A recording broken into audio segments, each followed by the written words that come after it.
የብዙ ሰዎች መለወጥ ምክንያት የሆነው የተጠፋፉ ሰዎችን ሲያገናኝ የነበረው እንደዚሁም ደግሞ አዲስ ምዕራፍ የተሰኘ ፕሮግራም በማዘጋጀት ያለውን ነገር አድርጎ በተረፈ ከደጋግ ኢትዮጵያውያን ጋራ የንብጤ ድሃዎችን እያገናኘ ሲረዳ ሲያስረዳ የነበረው የኢቢኤስ መስራች ባለቤት እንደዚሁም ደግሞ ዋና ስራ አስፈጻሚ አቶ አማን ፍስሐ በጣም በሚያሳዝን ሁኔታ ህይወታቸው ማለፉ ከተሰማ ጊዜ ጀምሮ ብዙዎቻችን እንግዲህ ሀዘናችንን እየገለጽን እንገኛለን ማለት ነው። እንግዲህ አቶ አማን ፍስሐ በጣም በሚያሳዝን ሁኔታ አገራችን ላይ ምን ያህል ስራ እንደሰራ ሁላችን የምናውቀው ነገር ነው። በጣም አገራችን ላይ ካሉ ትልልቅ የቴሌቪዥን ጣቢያዎች መካከል ብዙዎቻችን የምንመለከተው እንግዲህ በጣም የምንወደው ጣቢያ ኢቢኤስ ቴሌቪዥን ነው። ምንም ጥያቄ የለውም። በጣም የሚገራርሙ ፕሮግራሞችን በማዘጋጀት አገር በቀል የሆኑ ሁሉም ነገራቸው በቃ ለዛቸው በጣም ደስ የሚል ፕሮግራሞችን በማዘጋጀት እንደዚሁም ደግሞ የተጠፋፉ ሰዎችን በማገናኘት እንደዚሁም አዲስ ምዕራፍ በማለት የኔ ብጤ ሰዎች እንዲረዱ በማድረግ ጣቢያውም የሚችለውን ነገር እያደረገ በተረፈ ከደጋግ ኢትዮጵያውያን ጋር ተገናኝተው እነዛ ሰዎች እንዲረዱ በማድረግ ሀገራችን ላይ በጣም ብዙ የግል ቴሌቪዥን ጣቢያዎች እንዲከፈቱ ምክንያት የሆነው አቶ አማን ፍስሐ ህልፈት ብዙዎችን ልብ ሰብሯል ማለት ነው። በጣም ያሳዝናል። አቶ አማን ፍስሐ እንግዲህ በደረሰባቸው ህመም ለበርካታ ጊዜ በሕክምናቸውን ሲከታተሉ ቆይተው መጨረሻም እንግዲህ ማረፋቸው ተሰምቷል። እጅግ በጣም ያሳዝናል። ወጣት ናቸው። በጣም ብዙ ስራን አንዳንድ ጊዜ ሰው ረጅም እድሜ በኖረ አይደለም በእውነት በዚህ እድሜያቸው ራሱ ያደረጉትን ነገር ስታስቡ ሀገራችን ላይ የተሰራው ታሪክ ስንቱ እንባ ታበሰ፣ የስንት ሰው ህይወት ተቀየረ፣ ስንት ነገር ተደረገ። ምን ዋጋ አለው? ረጅም እድሜ ተኖሮ ምንም ስራ ሳይሰራ መሞትም አለ፣ እየሞቱ መኖርም አለና እንደዚህ ታሪክ ሰርቶ ደግሞ በአጭር ጊዜ መቅረትም ምንም ማለት አይደለም። ረጅም ጊዜ የሚኖር ሰው እድሜው የባከነ ነገር ግን ከዛሬ ነገ ጥሩ ስራ ይሰራል እያለ እግዚአብሔር እድሜ እየሰጠው ነው የሚመስለኝ እኔ እና ፈጣሪ እስቲ እኛም ያቅማችንን ጠጠር ለመጣል ፈጣሪ ይርዳን እላለሁ። ኢቢኤስ ውስጥ የገባው መንፈስ ግን በጣም ነው የሚያሳዝነው። አስባችሁታል? ስንት ሰው ነው ያለቀው? በጣም የምንወዳቸው አስፋው መሸሻ፣ ከዛም ደግሞ የኢቢኤስ ቤተሰብ ጨዋታ አቅራቢ አርቲስት ነፃነት ወርቅነህ በጣም በሚያሳዝን ሁኔታ ታክሞ መጥቷል። ጤነኛ ሆኗል። ስራውን እየሰራ ነው። ያኔ የሚያሳየው ነገር ቢኖርም ሰውነቱ ላይ ደህና ሆኖ ስራውን እየሰራ ነበረ። ድንገት ሐኪም ቤት ሄዶ እዚያው ህይወቱ አለፈ ተብሎ ተነገረ።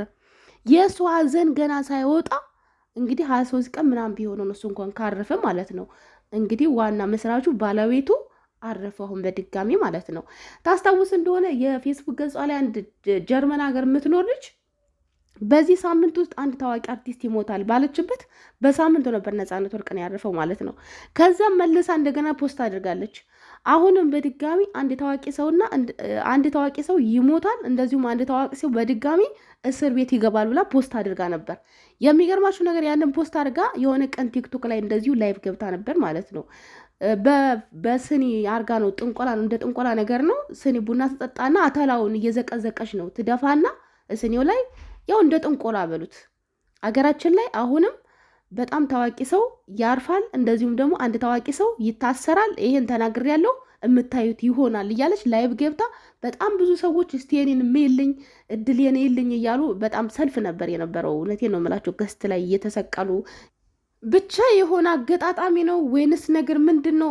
አባይ ጠንቋይ ብለን የምናምነው አምላክ አለ። ሌላ ሰው ያምናል ወይንም ሰው ደግሞ እውቀት አለው ብለን አናምንም። አምላካችን ብለን እስካመንን ድረስ በእንደዚህ አይነት ነገር አናምንም። ነገር ግን የተናገረችው ነገር እየሆነ በጣም ነው የተገረምኩት። የሚገርማቸው ነገር ማለት ነው ይሄ ነገር አጋጣሚ ነው ወይስ ምንድን ነው የሚለው ነገር በጣም ነው ጥያቄ ሆነብኝ። ማለት ተናግራ ልክ የእሱ እንደሞተ ምናምን ነገር ከዛ ነው ያኛውን ነው ፖስት አድርጋ የነበረው ማለት ነው። እንደዛም ብላ እንደ አጋጣሚ ደግሞ ቲክቶክ ላይ ሳገኛትም እዛም ደግሞ ስትናገረው ነበር ማለት ነው። ይሄው ይሆናል ጠብቁ፣ ታዋቂው ሰው ያርፋል፣ ከዛም ደግሞ በመቀጠል አንድ ታዋቂ ሰው ወደ እስር ቤት ይገባል ስትል ነበር ማለት ነው። እና ብቻ ፈጣሪ ነፍሳቸውን ይማረው። በጣም ያሳዝናል። ሀገራችን ላይ በጣም ትልልቅ ሰዎች በእውነት እኔ እንጃ አላቅም እንዴት እንደምነግራችሁ የኢቢኤስ ባለቤት እና ስራ አስፈጻሚ ትህትናው፣ ደግነቱ፣ ጓደኞቹ ሲናገሩ ሰራተኞቹ ሲናገሩ እንደ ሰራተኛ ሳይሆን እንደ ጓደኛ ወርዶ የሚያናግረን፣ አንድ ቀን ፊቱ የማይጠቁር፣ አንድ ቀን እንደ በላይ እንዳለቃ የማይሆን፣ ሁልጊዜ ከኛ እኩል፣ ሁልጊዜ በቃ ንግግሩ ትህትናው በቃ እንዳለ ጓደኞቹ ሲያወሩ እጅግ በጣም ነው የሚያሳዝነው። አንዳንድ ሰዎችም በቁማቸው ሳሉ ብናመሰግናቸው ጥሩ ነው ብዬ አስባለሁ። አሁን ከሞተ በኋላ ምንድነው ጥቅሙ? ምንም ጥቅም የለም። ብዙ ጊዜ ከሞተ በኋላ ነው። ባለፈው እንግዲህ ለሰይፉ እንደተደረገው ሁሉ ብዙ ሰዎችን በቁማቸው ሳሉ ቢመሰገኑ፣ በቁማችን ካለን ብንመሰጋገን መልካም ነው ብዬ አስባለሁ። ፈጣሪ ነፍሱን በአጸደ ገነት ያሳርፍልን። አገሩ ላይ በጣም ብዙ ስራ የሰራ በዚህ እድሜው ብዙ መስራት ይችላል። ከዚህም በላይ እግዚአብሔር ጤና እድሜ ቢሰጠው ኖሮ ግን አልሆነም። ግን ባለው እድሜው በጣም ታሪክ ነው የሰራው። ለእኔ ታሪክ ነው የሰራው። በእውነት በጣም ጀግና ሰው ነው። እግዚአብሔር ፈቅዶለት ለሀገሩ ውለታ ውሏል። ለሀገሩ ብዙ ነገር አድርጓል። ኢቢኤስ ጣቢያ በጣም በቃ እንግዲህ ሁላችሁም የምታውቁት ነገር ነው። አዲስ ምዕራፍ የስንት ሰው ህይወት ነው የተቀየረው። የቤተሰብ መገናኘት ስንት ሰው ነው ለስንት ጊዜ ተስፋ ቆርጦ ከቤተሰብ ያልገናኝም ብሎ ስንት ሰው ነው የተገናኘ? ስንት ሰው ነው የተላቀሰ? ስንት ሰው ነው እርሙን ያወጣ? ቤተሰብ አለኝ እያለ እየጠበቀ ሳይኖሩ ስንት ሰው ነው ቁርጡን ያወቀ? እና የሰራው ስራ በጣም የሚገርም ነው። አገሩ ላይ እንደ ማንኛውም ሰው እንበስታ አድርጎ ሰው እኮ እዚያው ባለበት እንበስታ አድርጎ እዚያው ተድላድሎ ይኖራል። እሱ ግን አገሬም ብሎ ወደ አገሩ ገብቶ እንደዚህ አይነት በተለይ ደግሞ በግል ቴሌቪዥን ጣቢያዎች ዙሪያ የመጀመሪያው ነው። ኢቢኤስ እንግዲህ ሲመሰረት ሌሎችም ጣቢያዎች ሲመሰረቱ የጀርባ አጥንት እሱ እንደሆነ ነው ሲናገሩ የነበሩት ማለት ነው። ያለውን ነገር በሙሉ ለመመስረታቸው ምክንያት ለሁሉም ደግሞ እንዴት አድርገው ፕሮግራም ማዘጋጀት እንዳለባቸው፣ እንዴት አድርጎ ነገሮችን ማመቻቸት እንዳለባቸው ዋና አማካሪያቸው፣ በአጠቃላይ ለሶሻል ሚዲያ የጀርባ አጥንት የነበረ በተለይም ደግሞ ለግል ጣቢያዎች ዋና መስራችና እንደዚሁም ደግሞ አማካሪ እንደነበረ እየተናገሩለት ይገኛሉ። ብቻ ፈጣሪ ነፍሱን በአጸደ ገነት ያሳርፈው። ትልቅ ሰውን ያጣ ነው። አሁን ደግሞ እንግዲህ ያሉ ሰዎች ቤተሰቦቹ እንግዲህ ኢቢኤስ ቴሌቪዥን የሁለት ወንድማማቾች ድርጅት እንደሆነ እናውቃለን። አሁንም ያለው ወንድሙ ሌሎችም ሰራተኞቹ የእሱን ራዕይ የእሱን ህልም አስቀጥለው ከዚህ በላይ ደግሞ ሀገራችንን የሚያገለግሉ የሀገራችንን ህዝብ የሚጠቅሙ ያድርጋቸው። እንደዚህ አይነት ደግ ሰው ማጣት በጣም ያማል፣ በጣም ያሳዝናል። ግን ምን ይደረጋል? የሰው ልጅ ፕሮሰሱ ነው። ነፍስ የሆነች ሁሉም ነፍስ ሞት ሊቀምስ ግድ ነው። ማንም ሰው ቆሞ አይቀርም። እንደሱ መልካም ስራ ለመስራት ያብቃን።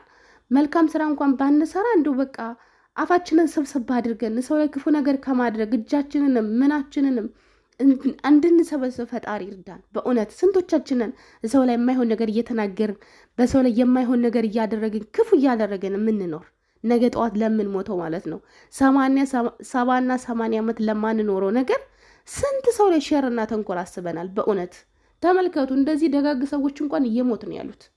ተመልከቱ። ማንም ሰው ከሞት አይቀርም። ብር ቢኖራችሁ ምን ቢኖራችሁ ኃይል ቢኖራችሁ የተለያዩ ጋርዶችን ብታንጋጉ ራሱ ከሞት አይቀርምና ፈጣሪ ጥሩ ነገሮች እንድናደርግ እሱ ይርዳን። ባለን አቅማችን ጥሩ ነገር በቃ ጠጠር ለመወልወል እሱ ይርዳን ነው የምለው። በጣም መልካም ሰው እንደሆነ በጣም ብዙዎች እየመሰከሩለት ነው። ነፍሱን በአጸደ ገነት ያሳርፈው። ለቤተሰቦቹ አይደለም ለኢትዮጵያ ሕዝብ ጠቅላላ መጽናናትን ይስጥላለሁኝ።